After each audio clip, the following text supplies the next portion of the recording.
Hey guys, I'm RJ with Xprite. Today we're going to be showing you how to install our ZS0092K grill. Alright, so the first step to removing the Jeep grills, you're going to want to remove all the clips on the top end of the grill itself. Once you get those off, you can go ahead and unplug your blinkers. Alright guys, once you have your clips removed and your blinkers unclipped, you can go ahead and remove the grill. All you gotta do is just pull it out.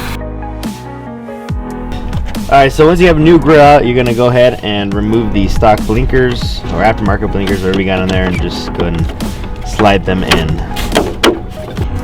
Once you have your new grill, you remove the original grill, remove the blinkers, and you just go ahead and slide them back in the new grill that you're going to get. That's it.